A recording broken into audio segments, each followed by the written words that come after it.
Good afternoon. Promised Neverland time, Doobies and Movies time.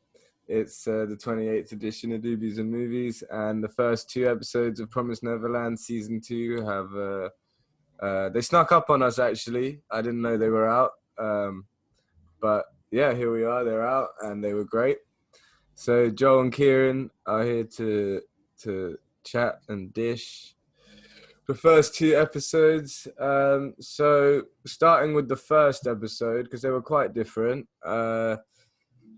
Joel, I never ask you first, actually. I've noticed this. I always ask you last. So I'll ask you first this time. What did you think of the first episode? Yeah, it was sick, to be honest. Like, straight into the action. Yeah, it's just like, it's just going, you know? Like, I thought they might be a bit slow starting this season. I wasn't really... Because the first season was so good, I wasn't 100% sure that... and I don't think there's that many of the mangas out as well. I might be wrong about that. I think I looked into it, and like I think there is a little bit more, but I don't think it's fully fleshed out. So I was a little bit worried, like, are they still going to be able to keep that pace? Is it? And it's just straight back in, like straight as soon as you get the the big monster chasing them, and yeah, just like seeing a bit more of the demons, and yeah, no, I was, pretty cool, to be honest. Yeah. Ciaran? Yeah, I thought it was banging, mate. I loved it. The first episode, obviously. I'd like totally forgotten like what the vibe of the show was. I didn't even watch it that long ago. I don't know when it went. Do you know when the first season came out? It was We watched it back in 2019, but 2019, I we all watched it very in August, recently. didn't we? Yeah. Yeah, I watched it over. I watched it like in August. Mm. Yeah, like totally forgot like what the show was about, but like yeah, straight away like you get the monster chasing them, but then also in the immediate aftermath of that, you get like all the little tropes of each character straight away, and I was just like thrown straight back in. I was like, "Oh, sick! Yeah, I actually love these characters. Like, I properly love them. So cute, and like they're so like they always like they care for each other so much, and like all the little ones like are always just like, no, don't die, no, be careful. I love them. Yeah, no, I really like all that stuff. All this shit with the William Minerva and is his name, isn't it? And the books and stuff, and like all of that sort of like chucked me straight back into the meat of it, like the whole like all of this plot with this mysterious guy who's like been writing books and sending to the orphanage. I have to say though, the one thing I don't really remember is that pen that they got.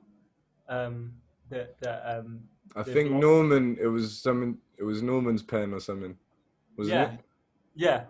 So I was a bit confused as to like how he got a hold of that pen. How like where did this pen come from? Do we know? I can't remember. Joe, I can't remember. I'm sure we find out in the first season, but no, I can't remember. Yeah, I mean, at this point, it's probably. I guess it was also an emotional device as well for them to remember Norman. Who did he die? I think he's still alive. Yeah, they didn't reveal that, did they? Completely, what happened to him? He left the house, I think, and I don't know. Well, he left the house. He sacrificed himself, right? So they'd have enough time to get out. But I think we find out that he is still alive. But I don't think they know that yet. No, I don't think they do know that. We find out. I'm pretty sure we find out that he's still alive. I think so. Yeah. But, so yeah, Norman aside, no, the first episode was straight into the action. The interesting thing for me was as the show changes, obviously that's what you want, and it was part of the appeal of the show that the world was there to open up. Still, they could have still messed that up. They could have still not known how to go into the world and how to change tone or how to change genre, because there is going to inevitably be some change of genre, because it was a real kind of almost spooky horror-esque mystery at the beginning, and now it's becoming more action, becoming more fantasy. So obviously, it's going to take more. And the first episode, what I really liked was they introduced you back to everyone, but they didn't give you any plot. They just had them kind of surviving still. And it was like they could have easily had them straight away land where they do in episode 2, but they let you kind of go straight back into their journey and struggles if you hadn't left them. Like you literally, they're straight across the wall. They're still still surviving from demons. They still don't know where they're going. And I just felt like you were right, like Ciaran said, right back with them again. And you could remember everything pretty much, apparently, apart from the pen. But generally speaking, I felt like I remembered them all. And I was like, oh yeah, all of these different kids with all their different personalities. And Ray's such a legend and always got the sacrificing act about him. And yeah, did anything else happen in episode 1 other than them being kind of chased by demons and Ray doing his sacrificing act? Well, they cracked that little code and they found out that they've got somewhere that they've got to go. They've got to go to that, whatever that coordinate is. Where But he put the coordinate on the tree, didn't he? And the demon saw that. Yes, that's a thing. Yeah. That is a thing. And then obviously, yeah, they were gonna get killed by the demons. At least Ray was, but then they wake up. So in episode 2, they wake up with those 2 demons that at first they didn't clock were demons, and it was really sick how Ray clocks that they're demons. Like they try and pretend like they're humans, don't they? And then he's just asked about William Minerva, and they're like, "Who the fuck's that?" And then Ray just goes like, "You're demons, aren't you?" Or says some question like he's clocked it, like, and then you see their foot. He saw the girl's foot, I think. Yeah, and he's like, "Oh, I'm a legend." Ray clocks everything. But yeah, there was that nice little bit of like, can we trust them? Can we not? Throughout the episode, but obviously they were actually nice, explaining that it was like a part of their religion, that they don't eat and consume humans and stuff like that. And then they end up, well, I forget what's the name of the girl demon. I remember the guy demon's called Sonju, but they end up like teaching the kids to kind of hunt and eat and what herbs and berries and shit they can eat without dying and all that survival stuff, which was really nice as well, because obviously it feels like it's becoming a little bit more like survival. Obviously there was a survival element in season 1, but it was more like breakout than survival, I guess. Now it's like survival, like they're out in the wild and they're genuinely it's kind of breakout again, right? They've done that again with now it being split into the 2 worlds. Yeah. Well, yeah, again, that's the big reveal in the episode, what he tells them about the 2 worlds between the demons and humans and the history between them, and basically how their perceptions of human history had all been wrong. They've been 1,000 years of darkness, isn't it? That's what they've been. They thought it was like 30 years. Yeah. Inhabited the earth, and it's been like 1,000 years, and like they've been farmed for like fucking generations, like whatever part of the world that their heritage, whatever part of the world their ancestors were from. Yes, it was really interesting, and it was natural as well, because like they waited 1 episode, didn't tell you anything. It was about halfway through the 2nd episode, and they actually have a proper chat, and you're just like, well, this guy is gonna know stuff, and he is gonna want to help them out. So it was a really natural like exchange of information, and despite you learning in the moment what feels like quite a big thing, you still know nothing. At the end of the day, nothing's still been revealed on a larger level of where the show's going. So now there's just a bit of a plot there for the season, which is going to be them trying to get to the human world, which is pretty sick. And this kind of team mentality that they want to save all these other kids in the other farms. I like that as well. It's not just about them and their journey. I don't know which kid it is that mentions it to Emma. That's like, we got to go back for all the other kids in the other farms. Left that one kid there, didn't they? Was it Phil or something? Yeah, Phil, that really sweet little kid, because he was the youngest one. He had the longest. So they've obviously got this survivor's guilt. They've obviously got this weird myriad of complex emotions that they're probably going at as being kids in that kind of environment. It's so fucked up. And I like that. I just like that they want to save the other kids. I just think that's sweet. They obviously, there's obviously a kind of deeper morality to the show as well. It's not just like, oh, the cool plot. They want to go and save all these other kids because they obviously have some survivor's guilt and elements like that, and PTSD and stuff. And I wonder if they go into some level of PTSD, because they have done a bit with Ray, even in season 1, that he is a traumatized kid. But like, as it goes in, they really show that they're like losing their minds. They kind of like bad dreams. I don't know, whatever they can kind of go into just to like show how complex what these kids kind of have encountered is. Yeah. In addition to that as well, I think Emma might be ill. Oh yeah. I think she might actually be sick. Do you know what I Oh, mean? really? Because she passes out, and then that's when that was the bit where all the kids tell them off for almost dying. Well, it was That just was her so ear, good. though. She just had hurt. When she cut her ear off, it was just infected. Yeah, no, Yeah, no, but who that's knows if the it... explanation in the show, or like what would be the presumed thing. But I do wonder, because they've built up all of this, all of this like intense, loving relationships between all of the kids from the orphanage. I do wonder, like, if almost not killing one of them off, but like having this kind of like extra level of fear, you know. No, I do think that there's definitely a chance there's something more going on with Emma, because the way they have I that think it's scene. quite typical of like a show to like put it off like that. Like someone Yeah, faint. It's like start Breaking Bad or something. Do you know what I mean? yeah. No, it's true. It's true, and I do think there was that extra purpose of that scene, as well as being a character thing for all the kids to be like, we worry about you too, but to also drop it in that there is possibly something going on with Emma. And obviously then other kids were telling Ray, you can't keep doing that. You can't keep doing these sacrifice plays, these death wish plays to keep everyone else alive.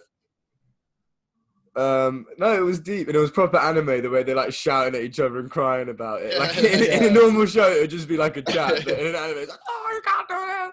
I don't know, it's so good. All the kids tear up in like 2 seconds. Like, Yeah. someone opens their mouth, there's one of them just there, like about to bawl their eyes out. it's so beautiful. It's very sweet. And also we had the bit where Sonju teaches Emma how to hunt. Oh yeah. And Emma's like, you got to teach me how to hunt. She's trying to be Miss Big Man, and like, I got to know what I'm doing out here.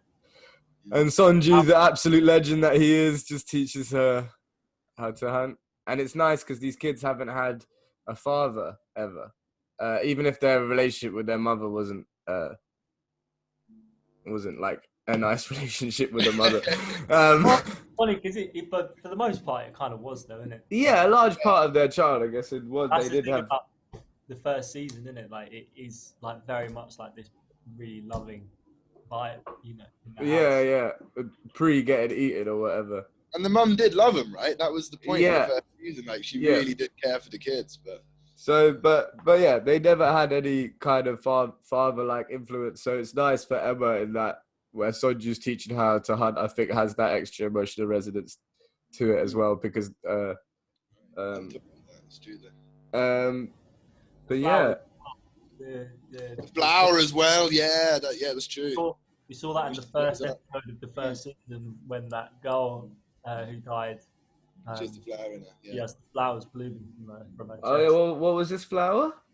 So it's the flower that you put it in and it blooms up. It sucks in all the blood and then it blows up. And you see it, Kieran's right, in the first episode, when the first girl is killed is in the back of the wagon.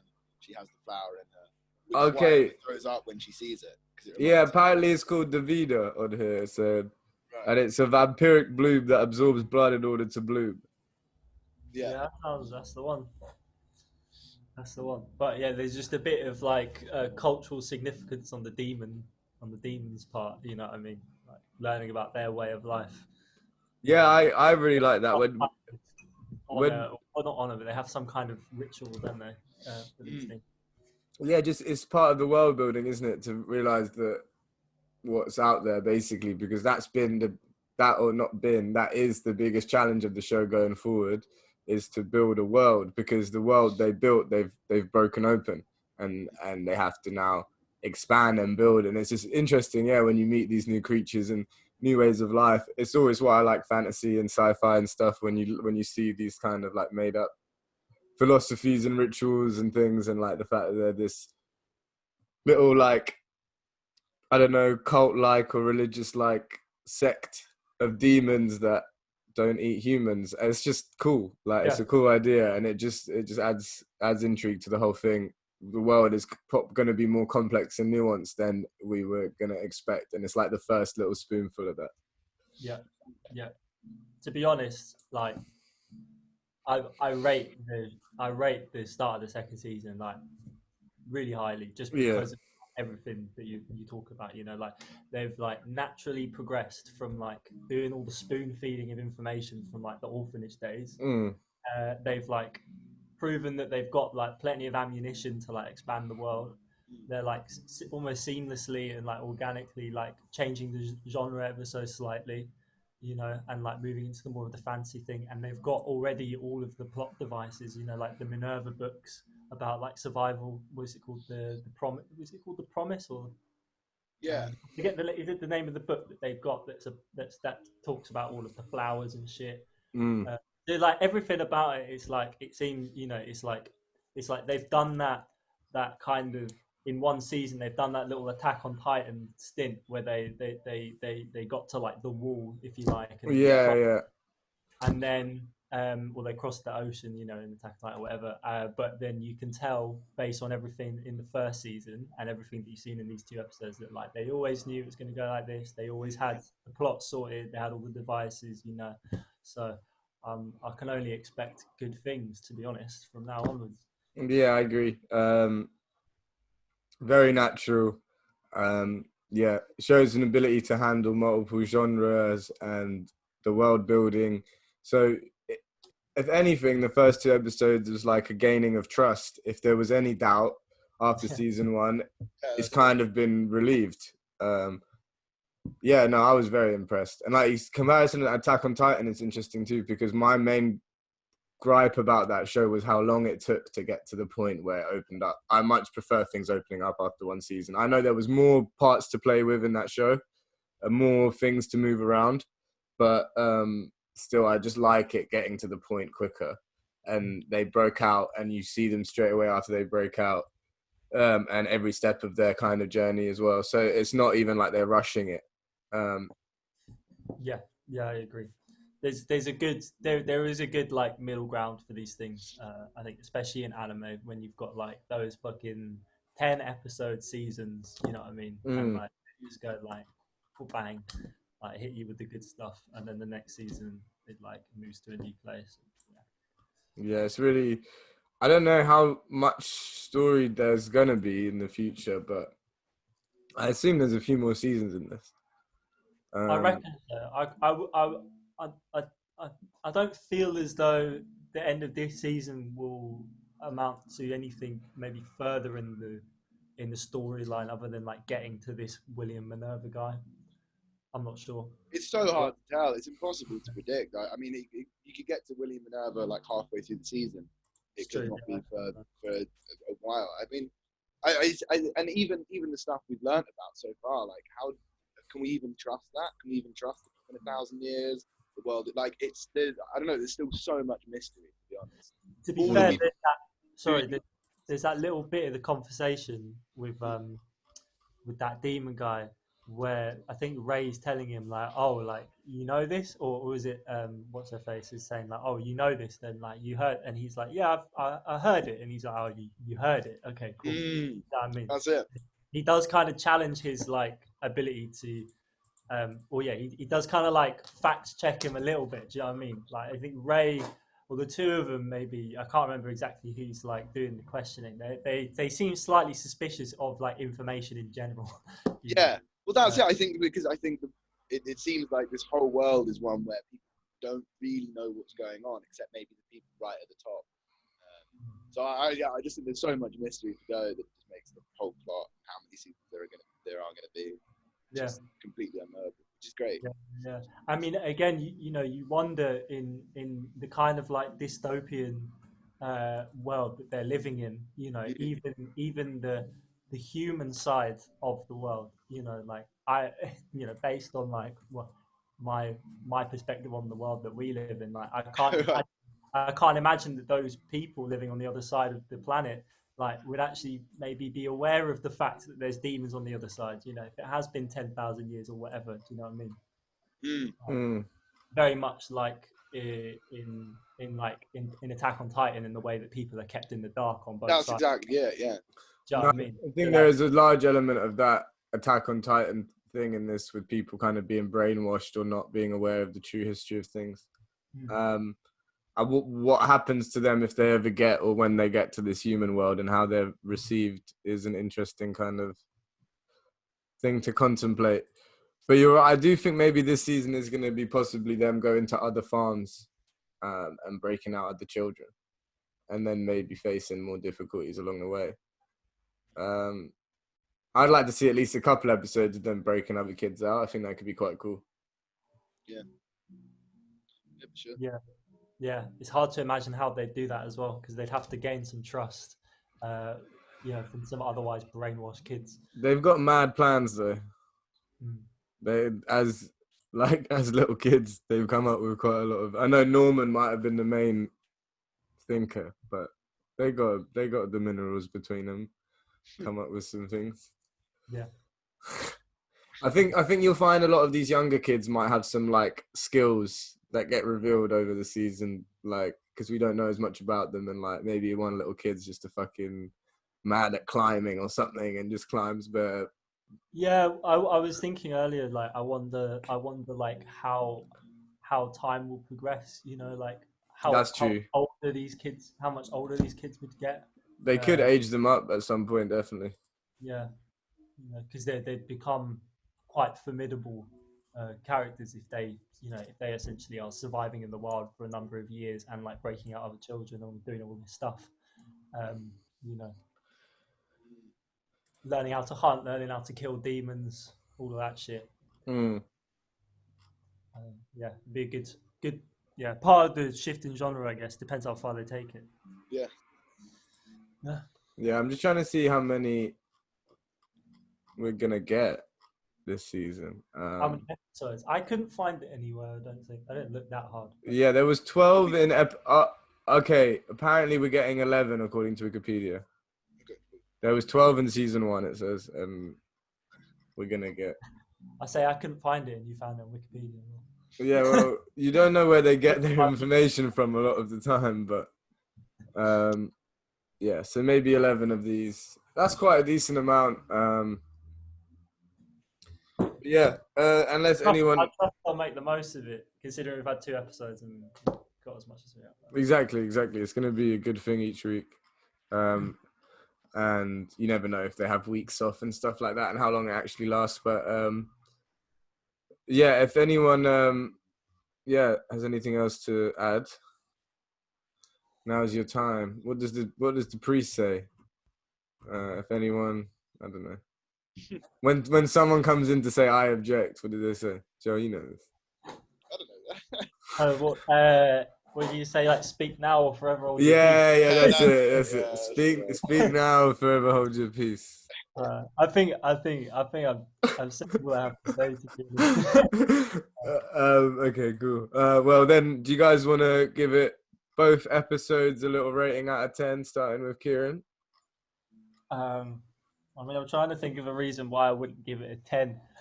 To be honest, I mean, it's not the best thing I've ever seen in my life, so possibly I don't give it a 10. But like, they didn't do anything wrong, so 9 and a bit. Yeah, no, I'm full 10. The whole fair. Johnny 10s. It didn't do anything wrong, and it's got that extra spark, and I just fucking love it. It's one of my favorite shows. 10 out of 10, the whole thing. Yeah. They haven't dropped the ball for 1 second. Yeah, I'll go for double 9s just because of that reason. Just because, like, there's always. I'm sure there's going to be better episodes this season. If I'm not giving this a 10, I don't know what I can. I mean, I know what you mean. I'm sure there's going to be better. There'll be better. The season will get better, and I think there will be 10s in the season. But I'm still giving it 9s. But yeah, thank you for joining me, and thank you for watching. Keep smoking doobies, keep watching movies. Check out the website as always. Unadulteratedreviews.co.uk, unscripted, unedited, unadulterated. Like and subscribe to the page. Love and vibe every day. We'll be, I'm sure, back with Promised Neverland, obviously WandaVision and Attack on Titan. There's a lot to talk about at the moment, so Doobies and Movies will be with you The whole way through. Safe.